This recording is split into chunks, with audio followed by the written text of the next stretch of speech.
Sam Blakeman, Jude Riordan, develops a plan to try and get Lane Battersby, Jane Danson, and Nick Tilsley, Ben Price, back together in Coronation Street this coming week, but it goes horribly wrong due to a mishap with a knife. Lane and Nick's relationship was thrown up in the air a few weeks ago when she discovered he had been sleeping with her sister Toya, Georgia Taylor. Prior to this, Lane had spent months focusing on Rowan's, Henry's Cooper, cult, and as a result of neglecting her relationship, Nick found comfort in the arms of her sister.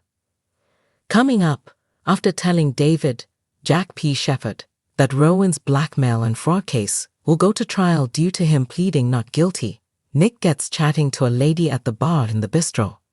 When Sam spots his dad flirting with the customer, he decides to interfere and tells the lady that Nick is engaged. In the week, Sam prepares a romantic meal at the flat to try and get Lane and Nick to reunite. However, disaster strikes when he injures himself on a sharp knife while trying to open some oysters. Sam pops by the Allahan household to see Asha, Tanisha Gorey, who then takes the young lad to A&E. Eventually, Nick arrives and finds his woozy son sitting beside Asha, but how will he react when he discovers Sam's plan? I was nervous at first because it's Coronation Street, but the cast was so warm and welcoming. Everyone behind the scenes made me feel so welcomed, and it was like a family, Star Imries said in our chat with him at this year's Inside Soap Awards. I have some personal experiences with the subject matter, and it actually brought me closer to my dad because I got to speak about his experiences with cults, and in very eye-opening and quite healing in a way. I didn't know much about that, and I was a bit judgmental and held a lot of resentment. I think doing this role has helped me grow as a person and also hopefully spread some awareness and cause some entertainment. It's been fun. I felt very grateful, he added, pondering over what it's been like to work with so many Corrie legends. They were pure joy to work with every day. There might have been a lot of drama on screen, but off screen, it was just lots of laughs and fun. They have amazing work ethics and lots of talent. Their commitment to the storyline. I feel very lucky that I got to work with those actors in particular, but everyone I encountered at work was great. I was surprised, because normally there's a few divas, but I'm yet to meet one at Corrie. Only great energy. The sun hung high over Weatherfield, casting warm rays across the familiar cobbled streets of Coronation Street. Laughter echoed from the rovers, and children played in the park, their carefree spirits a stark contrast to the darker realities lurking just beneath the surface of everyday life. Among them was 6-year-old Tommy, known for his infectious giggles and wild imagination.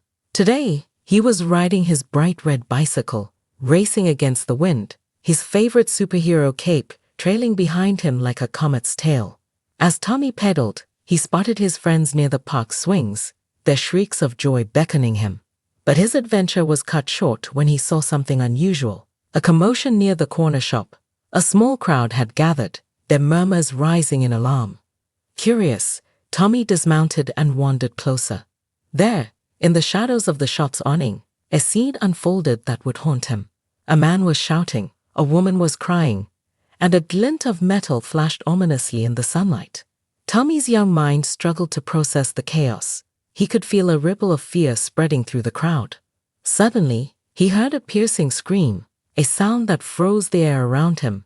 Instinctively, Tommy turned to run, but his small frame collided with something solid. In an instant, the world around him faded, replaced by a cacophony of shouting and sirens. He felt a sharp pain in his side, his eyes wide with confusion as he stumbled back, clutching his torso. Time seemed to stretch as he sank to the ground, the vibrant colors of the world blurring into a wash of grays and reds. Faces loomed over him, concerned and frantic. He could hear someone calling his name, a voice he recognized but couldn't place. "Tommy, stay with us? Help is coming."